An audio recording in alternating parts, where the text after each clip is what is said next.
Nós vamos estar hoje falando sobre perseverança. Nesses tempos difíceis que a gente passa, nós precisamos ter a noção de sempre estar perseverando, né? Porque o Senhor espera isso de nós. Nós vamos estar primeiro lendo um texto que está em Josué, no capítulo 4, do 20 ao 24.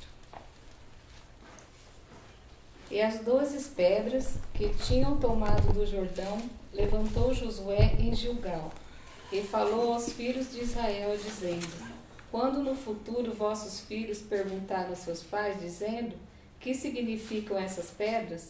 Farei saber aos vossos filhos, dizendo: Israel passou em seco este Jordão, porque o Senhor vosso Deus fez secar as águas do Jordão diante de vós, até que passasseis, como o Senhor vosso Deus fez ao Mar Vermelho, que fez secar perante nós, até que passamos, para que todos os povos da terra conheçam a mão do Senhor, que é forte, para que temais ao Senhor vosso Deus todos os dias.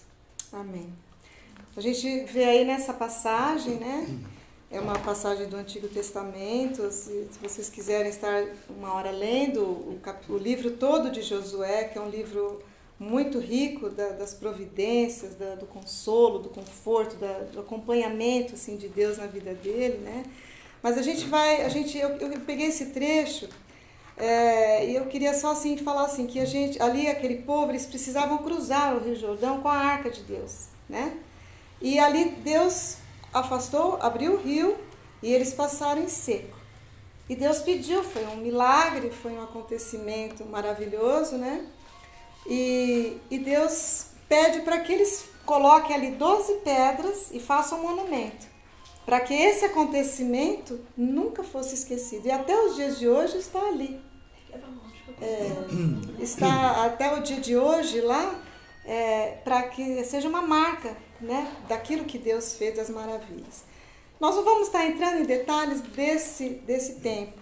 Eu só queria que a gente estivesse meditando no monumento. O monumento é uma coisa que marca as vidas das pessoas, né? E nós não precisamos no dia de hoje de nenhum monumento. Nós não precisamos de objetos, nós não precisamos, né, de imagens, de nada para poder lembrarmos de Deus, né?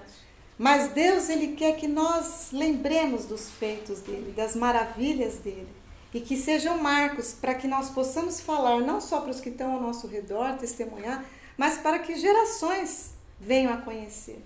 Eu tenho certeza que cada um de nós aqui já teve uma experiência maravilhosa com Deus e poderia testemunhar isso aqui nessa noite, né? E pode falar para os filhos, e pode falar para os amigos, e pode falar onde quer que esteja, né? Porque Deus, Ele faz maravilhas, Ele fez naquele tempo e Ele faz hoje, né? Amém. Como a gente vai fazer para a gente lembrar, né? Quantas vezes a gente, às vezes, pensa num milagre, numa coisa, às vezes numa situação, mas a gente nem lembra exatamente quando foi. Eu tenho o costume de sempre ter um caderninho, e eu gosto de ir anotando. Muitos pedidos que eu faço, às vezes eu anoto, eu deixo lá guardado, às vezes passa anos, aí eu vou lá dar uma olhada naquela página que eu deixo bem grampeada, e aí eu começo a ver, né, as coisas que Deus fez, as coisas que Deus não respondeu, as coisas que ainda eu estou esperando, né? Mas é muito interessante para a gente ter na nossa mente e o nosso coração um coração grato e um coração esperançoso. E nós só vamos ter esperança se nós lembrarmos dos milagres, dos feitos do Senhor nas nossas vidas, né?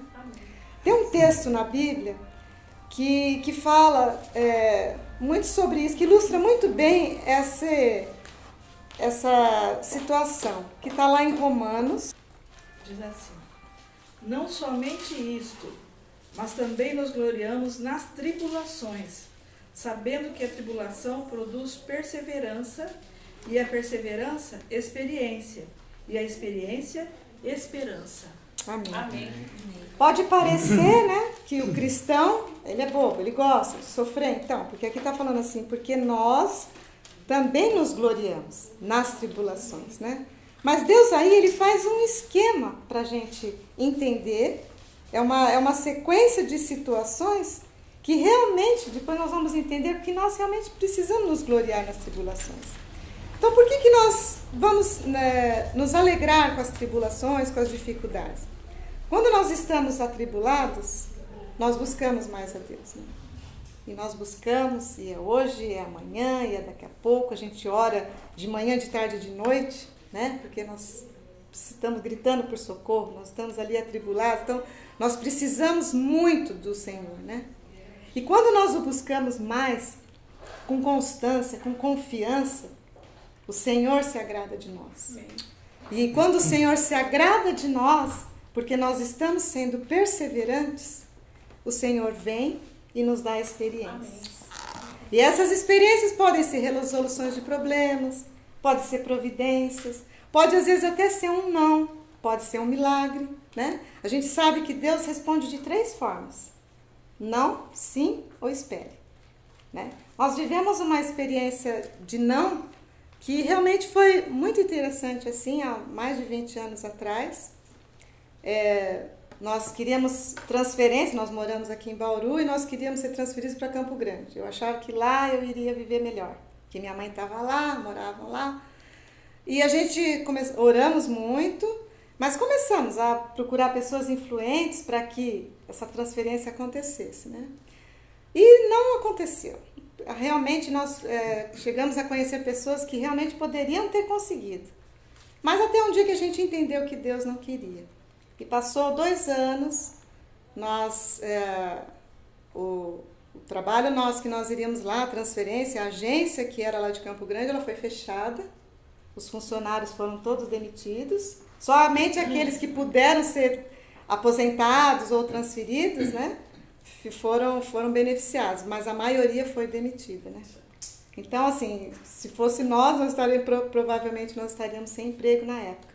E logo depois, passou um tempo, a minha mãe veio morar em Bauru. Então, muitas vezes a gente não entende um não de Deus, a gente acha que é um problema. Eu lembro que na época eu me entristecia, tudo, mas esse não ficou marcado na nossa vida. Então, hoje a gente sabe, quando Deus fala um não, ele vai ter uma razão muito boa e no futuro a gente vai saber o que é, né? E é uma experiência que marcou a nossa vida.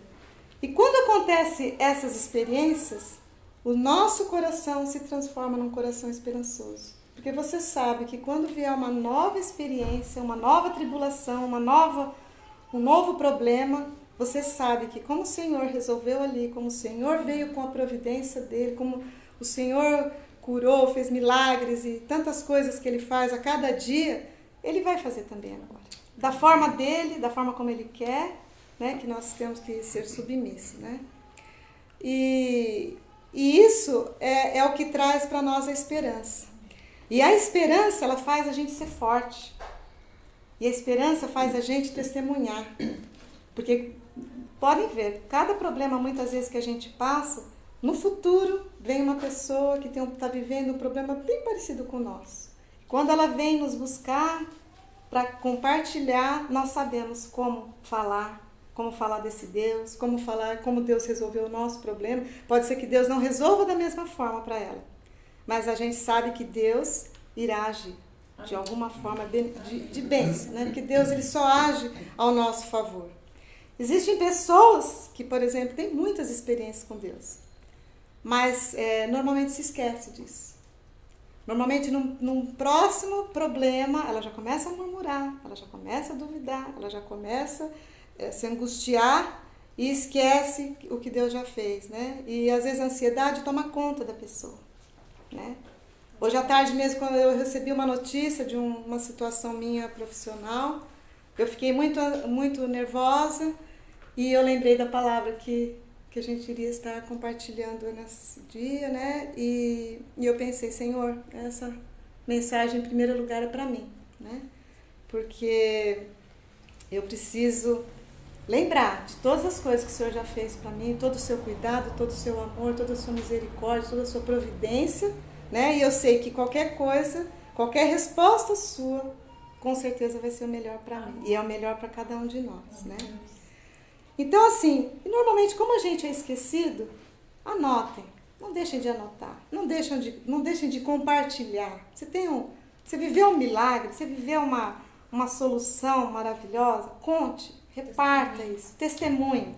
Porque é isso que vai fazendo o nome do Senhor ser engrandecido, honrado e glorificado, né? E nós estamos aqui para ser usados por Deus, né? E, assim, quanto ao nosso relacionamento com Deus, eu tenho uma experiência, assim, também bem interessante, que marcou também a nossa vida. Mas aí já foi eu e o Beto. Há uns anos atrás nós tivemos uma briga muito feia. E normalmente quando a gente briga, a gente fala muita coisa que a gente não quer falar, né?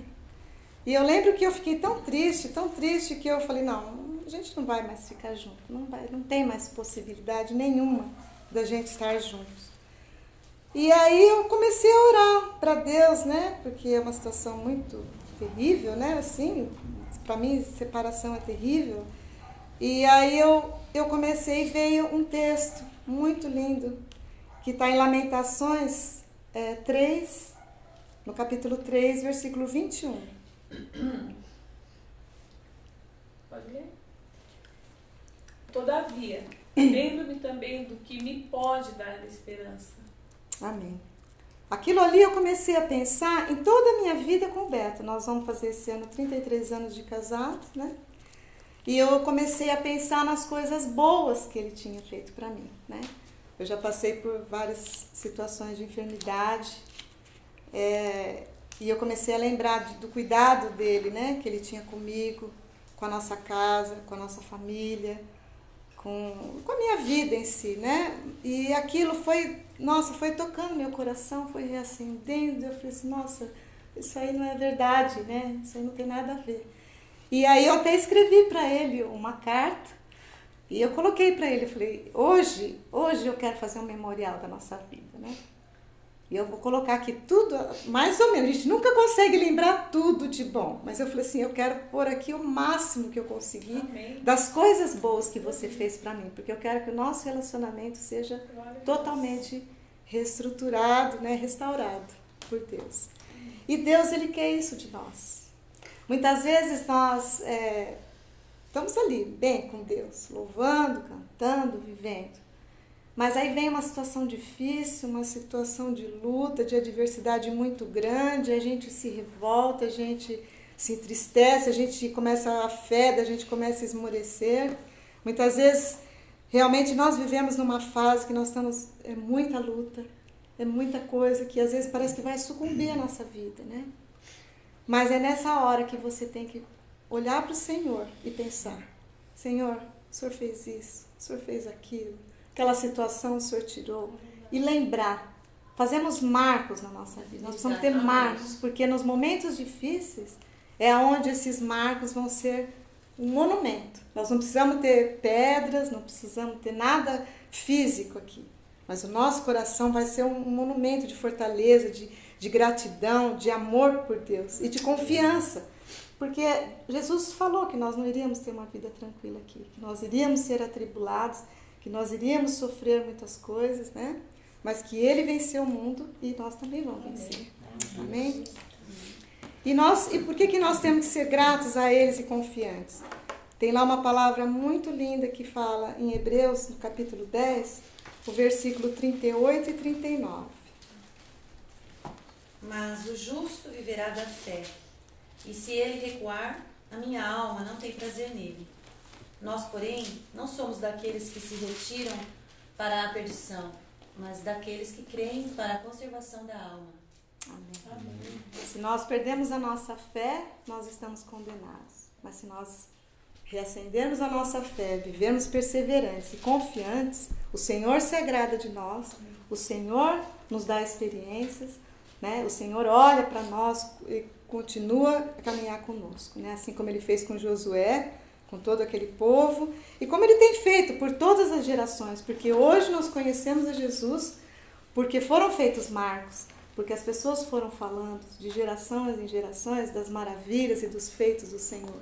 E é por isso que, graças a Jesus e a Deus, que nós estamos aqui nessa noite, louvando e engrandecendo ao Senhor, né? Independente das lutas. Eu sei que cada um de nós aqui hoje pode ter tido um dia bem difícil, mas nós estamos aqui confiantes, porque nós sabemos que amanhã o dia pode ser melhor, Se não for melhor, depois de amanhã vai ser. Amém. Porque nós sabemos das maravilhas que Deus já fez com cada um de nós, né? Ele cuide de nós. Então caminhem, irmãos, perseverantes, com muita fé e principalmente com gratidão, fazendo do Senhor um monumento dentro do coração de vocês. Para que vocês nunca esmoreçam na fé e nunca deixem que as tribulações façam perecer e desagradar o Senhor. Amém? Pai, nós